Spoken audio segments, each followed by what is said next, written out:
matter what part of the world I'm in, something wants to sting me. We shouldn't be too afraid of death.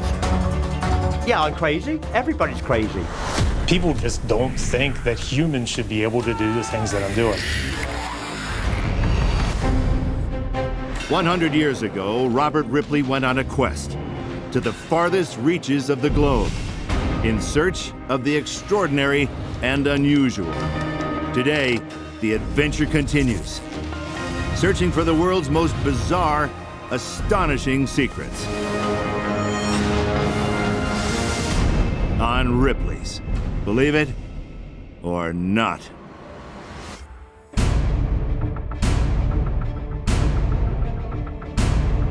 Grit, guts, and glory.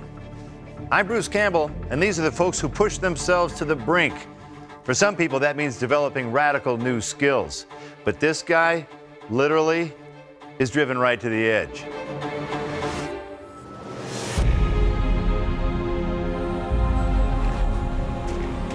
"39-year-old Eskil Ronensbakken is making his mark where the mountains meet the sky.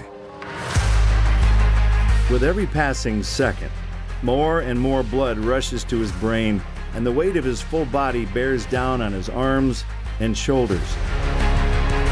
Yet, he barely flinches. I just got this inner drive, this inner feeling telling me to do it, and I do it. It is also impossible for me not to do it.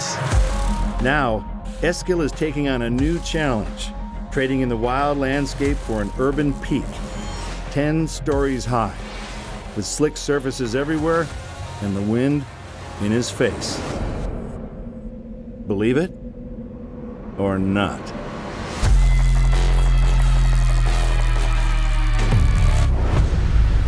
You're so close to death and at the same time living 100%. Yet, Eskil always finds the perfect balance. At least, so far. At the top of this building, there is no margin for error. If I fall, then that's the first and the last time.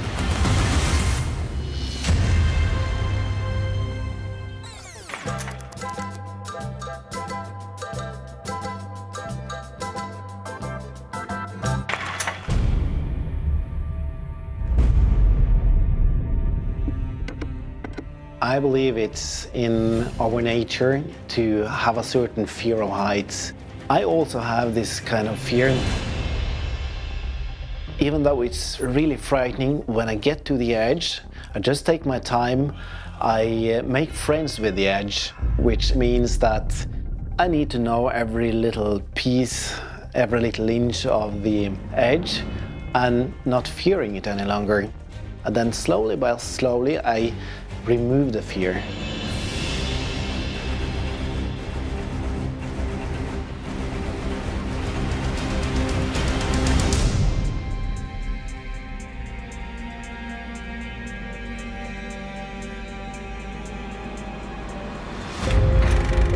Eskil grew up in the Norwegian countryside, on a farm without a TV or a car. But his town was visited by a traveling circus, and young Eskil couldn't get enough.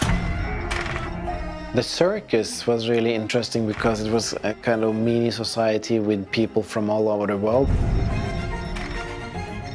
This kind of kicked a bigger dream off. Eskil was especially obsessed with the high wire axe, and by the time he was a teenager, he was testing his own abilities in the treetops. When I first started, my mom, first of all, was very worried. She would come out after me, looking up to the trees and say, "You got to come down because you're gonna fall down and die."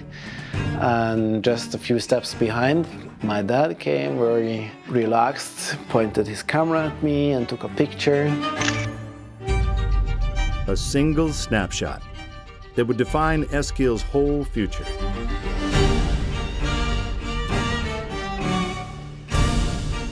I'm not hunting the adrenaline, I'm hunting the picture. I see my thing as a kind of art. A professional photographer accompanies Eskil on his stunts these days. Beautiful pictures that could, if something goes wrong, easily become portraits of death. I never have a harness, never have a net, nothing. I only use my mind. Just before I step onto the platform, I bring myself into a state of mind where I strip off everything which is no longer important.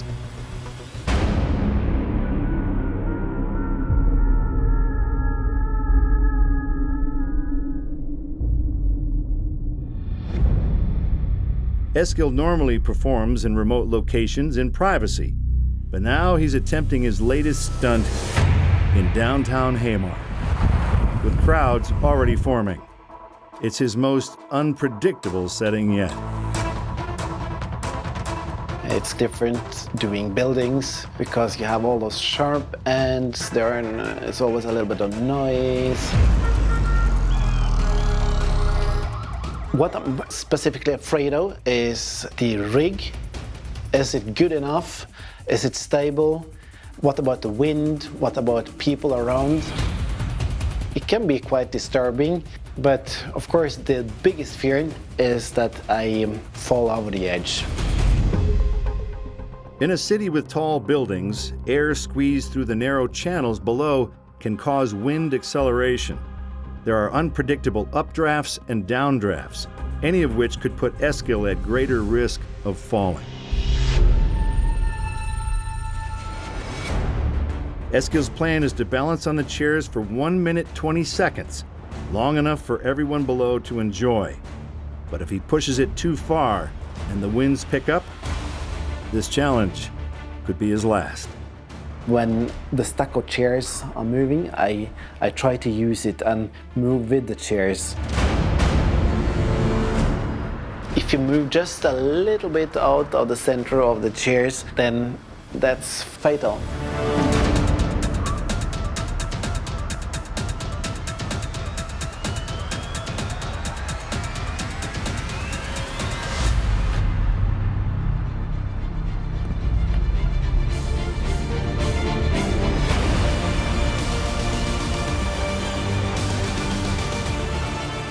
I don't see why I should fear death so much that it should keep me away from doing what I love to do.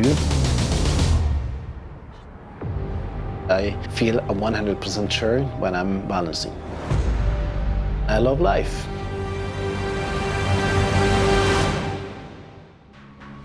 Eskil Ronensbakken uses strength, balance, and mental focus to perform on the edge.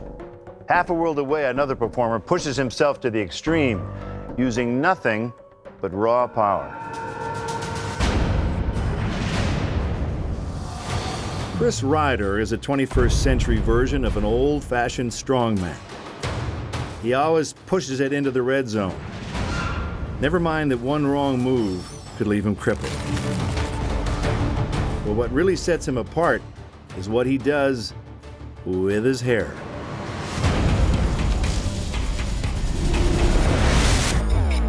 Today, Hercules will attempt to pull a 14-foot box truck weighing 14,500 pounds using only his hair. Believe it or not?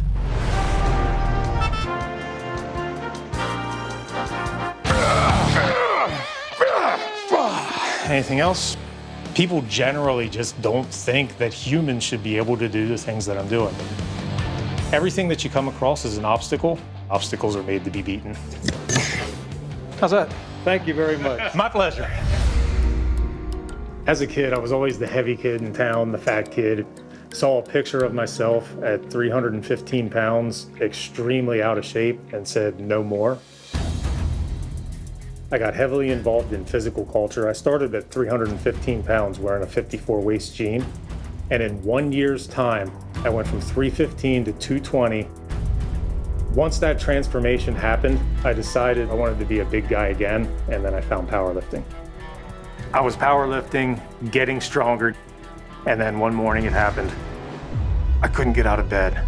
My back was completely locked up, my legs wouldn't bend. It was discovered through an MRI that I have degenerative disc disease from the base of my skull to my tailbone. The doctors told me no more lifting. Unwilling to undergo surgery, Chris rehabbed himself through a program of exercise and physical therapies.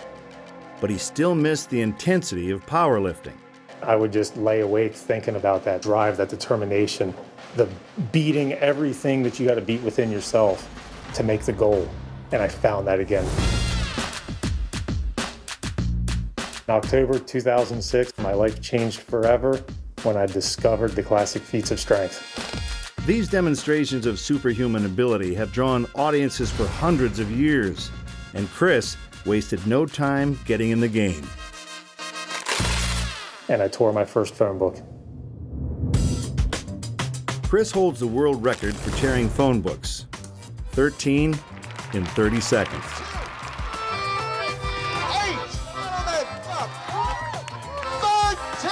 phone books, ladies and gentlemen, right before your very eyes. When people think of classic strongmen, they think of bulging muscles, not a great head of hair. But hair has long been associated with incredible strength. From Samson in the Bible to Joe Greenstein of 1930s New York, otherwise known as the Mighty Atom. This vaudevillian once secured an airplane to his hair with a chain, then held the aircraft in place while the pilot gunned the engine. Another man tried the same feat of strength a few years later. He died after scalping himself.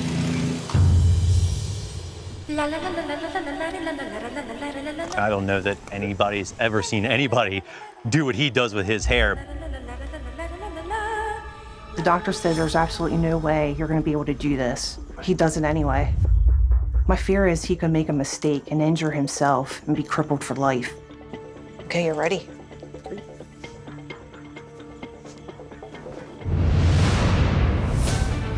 In spite of his degenerative disc disease, Chris will attempt to pull a 14,500-pound box truck with his hair.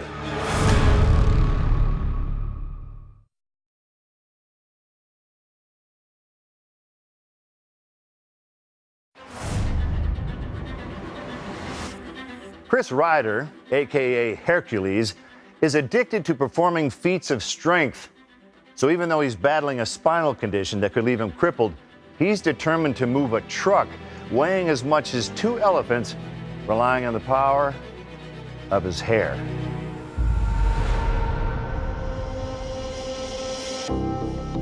Today I will be attempting to pull a 14-foot box truck, which is heavier than anything I've pulled before. Jason, come on. Every time he pulls a vehicle, something in his brain doesn't let him stop. He just feels and knows that he can do something, even though the rest of the world may think that he can't. Yeah. All right, so I'm gonna hook up. Hands will go out to the sides. When I thumbs up is time to go.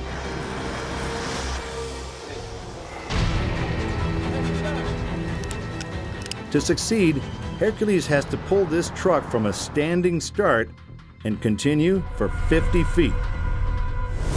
The typical human head has about 100,000 hairs, and each one of those hairs is strong enough to hold 100 grams, about the weight of a bar of soap. Braided together, all that hair is as strong as a half-inch thick steel cable, the same cable contractors use for suspension bridges. But the strength of his hair alone is only part of the concern. My biggest concern pulling this truck is pulling so hard that I black out and fall over.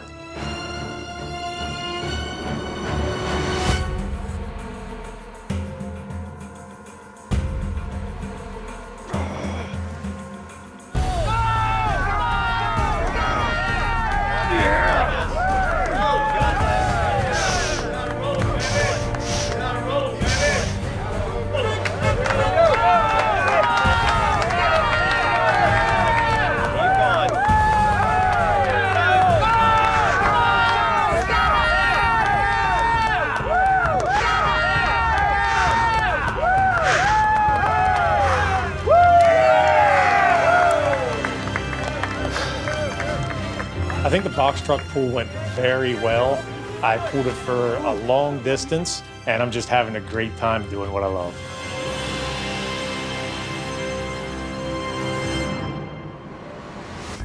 As Hercules knows well, sometimes you have to endure a little pain in the name of glory. I know pain. Pain is a friend of mine. But for a few bugged out guys on Stinger Watch, pain is their best freaking friend.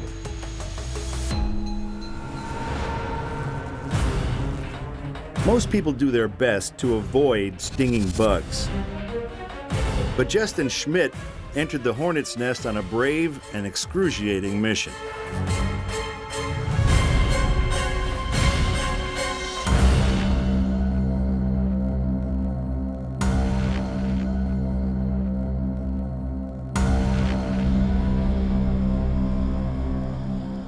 "40 years ago, Schmidt, an entomologist, set out to do the unthinkable: get bit by every stinging insect on the planet and document the aftermath.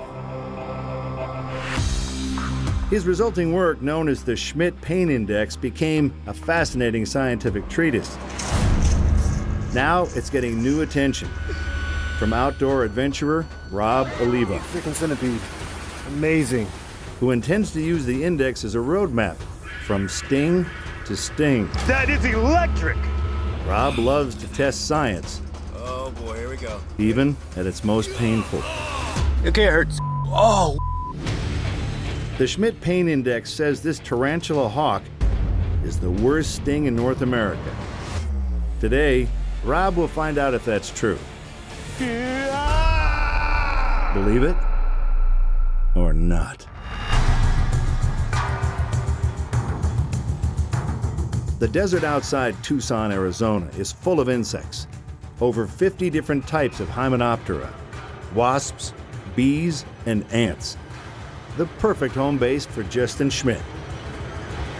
Good morning, lady. Insects are so beautiful and so charismatic, and it's just such fascinating, wonderful behaviors. And what could be more fascinating than a sting?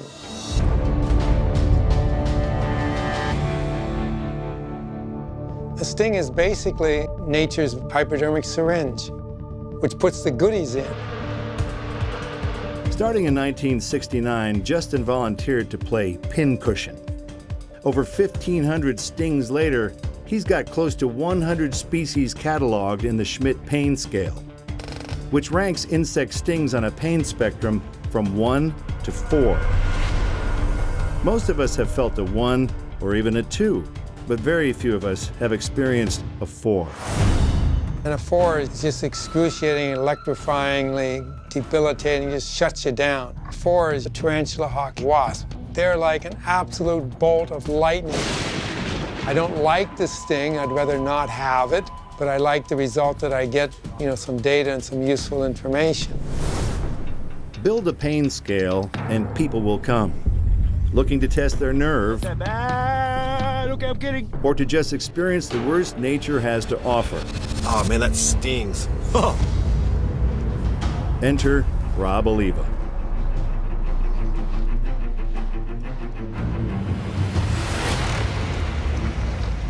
Today he's after a Category 4 sting from a tarantula hawk wasp, a creature so fierce it eats tarantulas for lunch. One of the largest wasps in the world, the tarantula hawk has a stinger up to 7 millimeters long, delivering a dose of painful venom. A sting so painful, this wasp has no natural predators. And Rob Oliva is about to find out why. This insect is at the top of the Schmidt pain scale with a number 4. But I've been bitten by rattlesnakes. I've been stung from everything from honeybees to velvet ants. But I want to see if this deserves the reputation that it has. I'm going to pick a spot on my forearm and have it sting me, which is terrifying. If you try to say, oh, I'm tough, I'm macho, wrong. You can't overcome the pain. Well, I can see the stinger. He's ready to sting. Why can't people change? Be whatever they want to be. Yeah, I'm crazy. Everybody's crazy. And in the white snow was blood everywhere. 7 months after my injury happened, I was racing Supercross.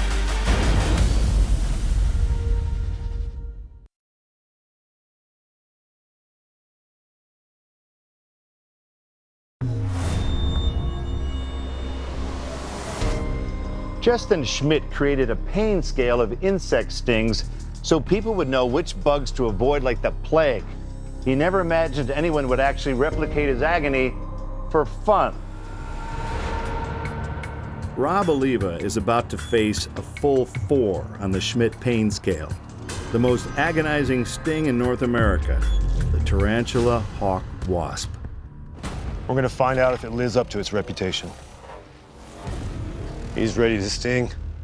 I tell people when they get stung by a tarantula hawk, I said lay down and scream because that's a 4. And a 4 is just excruciating, electrifying, it just shuts you down. Here we go. Sting level number 4. Well, I can see the stinger.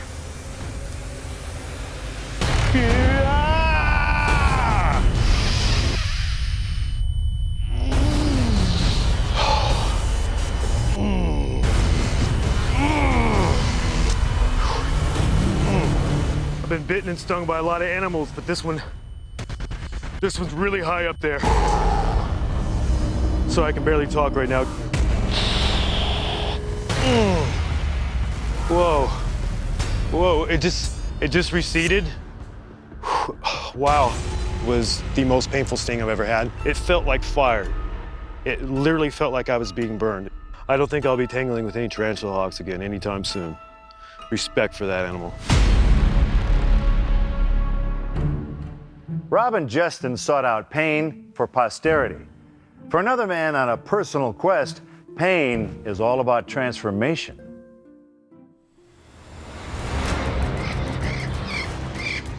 Let me have that tonguey. A diggly. How many parrots is too many? I don't think there is ever too many, is there? Ted Richards loves his birds so much, they've taken over his whole life. One of Ted's dreams is to look like a parrot. I was shocked at first when I seen it. He's even changed his name. My name's Ted Parrot Man. I dedicated my life to parrots. I wanted to look like a parrot. My flat, where I live, is just one big cage. I got swings, I got toys. Yeah, I'm crazy. Everybody's crazy.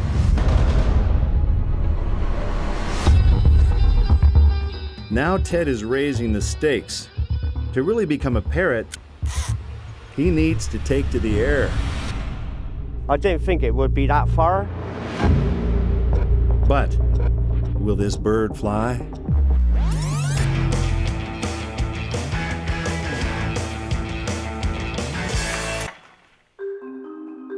Eight years ago, Ted started transforming his house into a bird cage, where he and dozens of birds live together. He even eats the same food as his feathered flatmates. Here, Lemon. Is you grooming, Dad? Those babies are more like children to him. You want to come and see me? Come on then.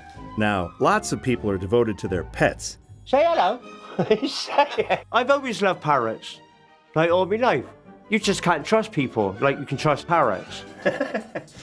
But Ted doesn't just want to be with them. You want to go on my shoulder? He wants to be them.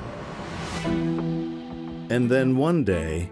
The first change I done to my face was have it tattooed. I got feathers. All my tattoos, there's 5 colours of me parrot. But it doesn't stop there. He's also colored his eyes. The procedure what I had done to my eyes is tattooing what they actually use.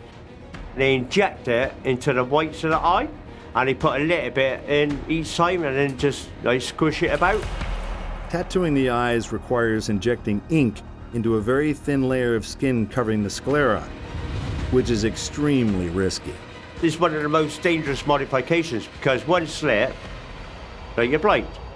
I had both done at the same time, so I just love it. There's nothing he won't do to look more like his birds. I had my ears cut off. Parrots only got little holes anyway, so I had them cut off. By removing the outer ear flap, which helps funnel sound into the ear canal, Ted has impaired his hearing. You know, it's your body at the end of the day. You should be able to do whatever you want with it. I didn't think about the complications.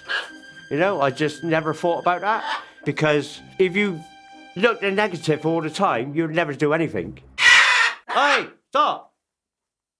They're singing. Ted is unique to say the least, but he's not alone. In the early 1900s, Horace Riddler was a military officer who covered his body in zebra stripes. Species dysphoria is a condition in which a person thinks of him or herself as an animal, accidentally born into a human body. Plenty of people have modified their appearance to correct the mistake. Why can't people change? Be whatever they want to be. You know, you're only alive once, enjoy. But to truly complete his transformation, there's one last thing Parrot Man needs to do: fly. He's traveled to a quarry where a zip line 230 feet up, 2,300 feet long, traverses a reservoir. It's time for Ted to spread his wings, but will he take the leap, or will this Parrot Man chicken out? I'm just having a look now to see how far it is. I didn't think it would be that far, to be honest. I hit a hole at about 35 miles an hour, most intense pain I've ever had up to that point. He was dying. I have a passion for it. If you want to know what our prehistoric world looked like, you need to look at poo.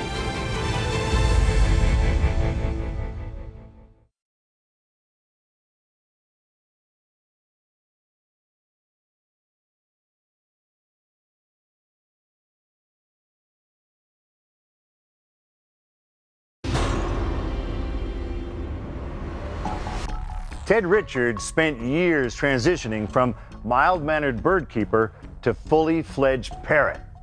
But he won't really feel like a bird until he can soar.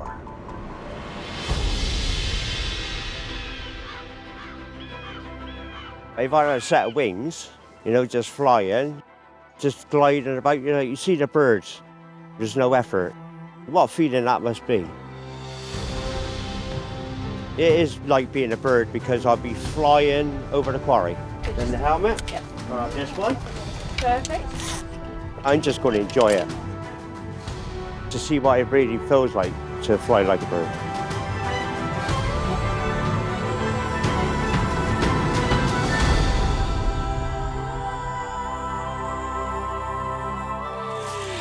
I love it, I love it, I love it, I love it.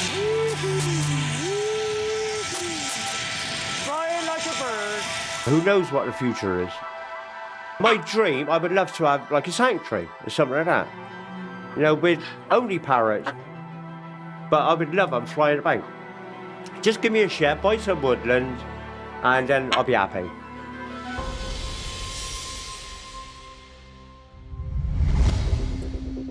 Ted Richards went from man to bird. This person went from man to machine. When it came to extreme sports, Mike Schultz was a natural, until everything came crashing down.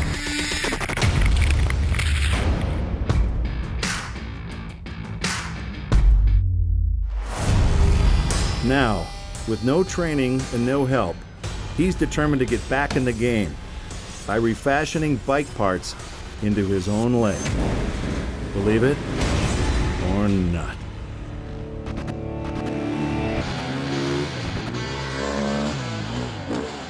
In the summer of 2008, I was on top of my game. I had a lot of new things going on coming into the season. Just signed with a new race team. I was banging bars with the best of the best in the world and living my dream. It was pretty awesome. That is until the second race of the snowcross season. They're off and out.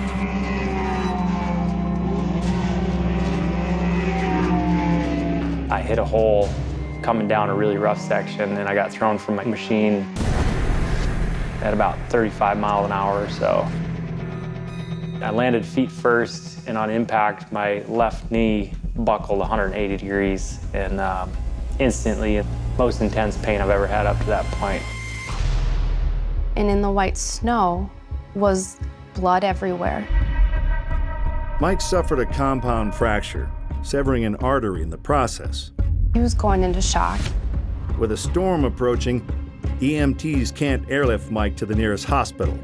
They'll have to drive 2.5 hours and hope Mike can hang on. It's touch and go. This leg injury was killing him. They make it to the hospital, barely. The only hope to save Mike's life is to amputate the leg. After I got home from the hospital and kind of recovered physically enough to where I was stable and could think straight again, I kind of accepted the fact that I wasn't going to be racing or competing anymore. But then, in the spring of 2009, he receives an unexpected invitation to participate in a race for adaptive athletes at the X Games. Whatever excitement Mike's feeling is soon dashed. He discovers that there isn't a single prosthetic on the market that can handle extreme sports. When you're riding, the majority of the time we're standing up on the dirt bike and the snowmobile. I need to be able to absorb those big jumps and bumps. And if I were to use my everyday prosthetic leg, it would just buckle under impact. Or I'd have to sit down the whole time while I'm riding it. Yeah, that's not gonna work. The human leg absorbs impact by transferring the force to muscles and tendons, which contract in the opposite direction. This extends the time of impulse, softening the impact. But a prosthetic one doesn't exist. At least, not yet. So I went to the shop and started designing my own. I used my 9th grade drafting class experience. I had pages and pages of drawings. No formal training, no R&D department, just one man driven to reclaim his life. But will it get him back in the race?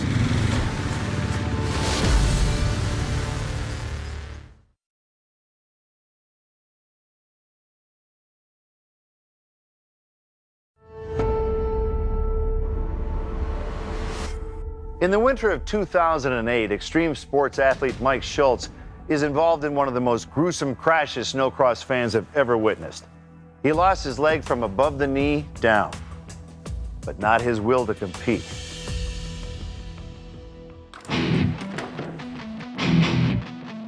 Prosthetic leg I was designing was trying to recreate my quadricep muscles to absorb the shock from those big jumps.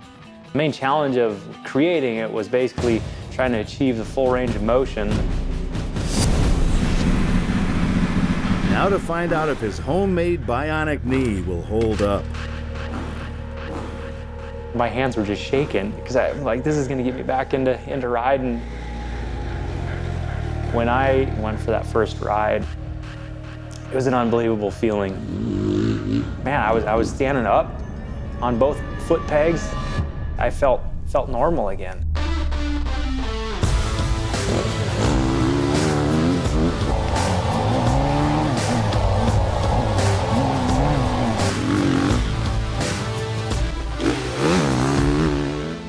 Seven months after my injury happened, I was racing Supercross in Los Angeles on the gnarliest race course I've ever ridden in my entire life. It scared the hell out of me. But I stuck to it and I pushed myself and I brought home a silver medal.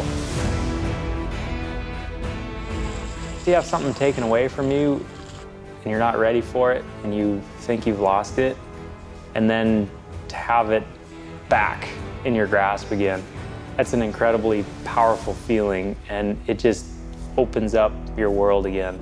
And from that point on, I haven't let off the throttle. Mike goes on to win medals in snowcross and Moto X racing, becoming the most decorated adaptive athlete in X Games history.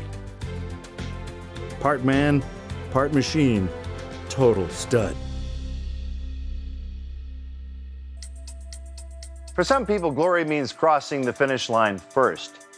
For one man in Florida, it's all about getting his hands on the rarest poop in the world.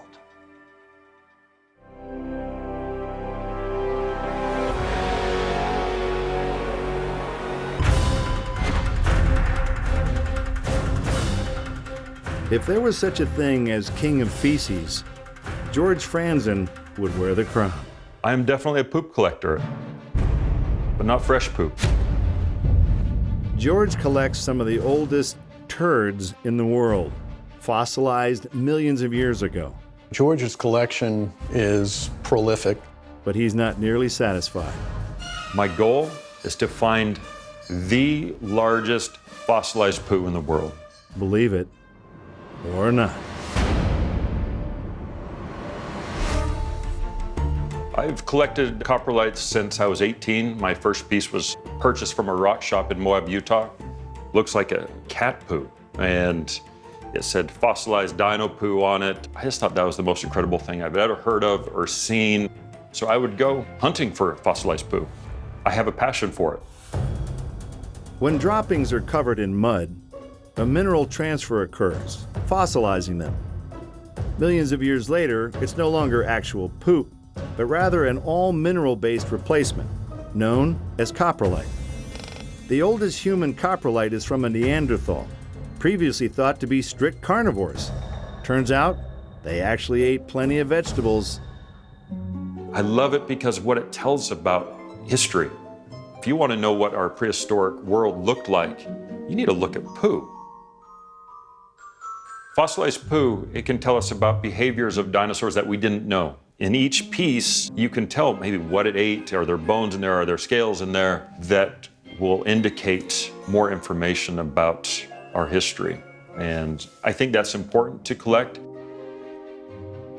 So what I thought would be a great idea is to build a database, a resource center. I ended up calling it the Pooseum, an online resource center where people could come and do comparative analysis with coprolites they have found, and they could see ones from my collection.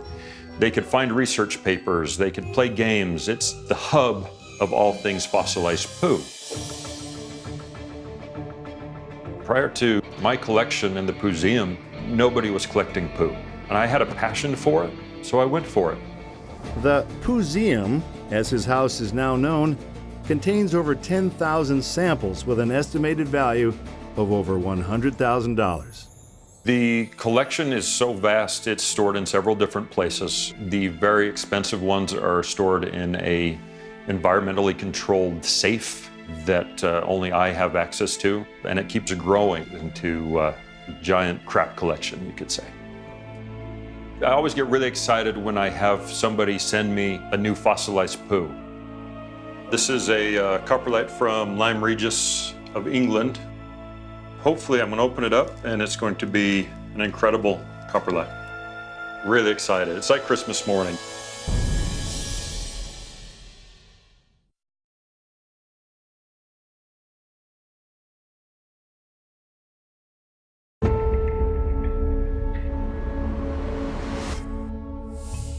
Pooseum curator George Franzen is a man who has reached into the bowels of his obsession. And even after 21 years, he's still tickled by every treasure that comes his way. Today is a special day. George is opening the newest addition to his precious collection. It's definitely not the world's largest coprolite, but it's a rare specimen. This is kind of neat. It looks like it used to be more of an oval shape, and it's broken off, which reveals all these scales. But what's neat is that you can see the point that it comes to, which is the great pinch mark. What I'm guessing is this poo belonged to an ichthyosaurus. It's a prehistoric marine reptile that kind of looks like a dolphin with these big, giant, sharp teeth. But it was a carnivore, and it would go through the seas eating other sea-dwelling creatures. And you have a series of scales all through the inner core of it. So it definitely ate some smaller fish. All these little black marks are scales. Each new coprolite George acquires is weighed, 52.9 grams, measured, 53.28 millimeters, cataloged, and added to the Pooseum. Most fossilized poo, are tiny, a couple millimeters across to several inches. You get to these huge dinosaurs that are as big as a school bus. Those big pieces of poo that you think you'll find are very hard to find. Not all poos are going to fossilize. Certain things have to happen. Quick burial, the right conditions, and other critters have to leave it alone, which is hard because other animals in the environment, they like to eat the poo. They like to live in the poo. Case in point, dung beetles, which have been around for at least 100 million years, rolling away turd balls and using them for food and shelter. Because they don't have skeletons, dung beetles rarely show up in the fossil record, but paleontologists have found their fossilized dung balls left behind. Value for coprolites, it really depends. A lot of poos I spend just a few dollars on. Most of them are very cheap, $5 to $50 range. You can get some exquisite poos for. The most I've spent on any one specimen was about $3,000. The biggest ones that retain the most poo-like characteristics are the most valuable. Any scientific details like bite marks, bones, and scales can turn a turd into a treasure. My goal is to find the largest, full, unbroken, fossilized poo in the world. I want it to look like a poo. I want it to be huge. That's my goal, and before I die, I want to add that to the collection. In the end, whether it's ancient turds that rock your world or the aspirations of human flight, the pursuit of a dream can be as sweet as the goal itself. Succeed or not, there's always glory in reaching for the limit, pushing yourself to the edge.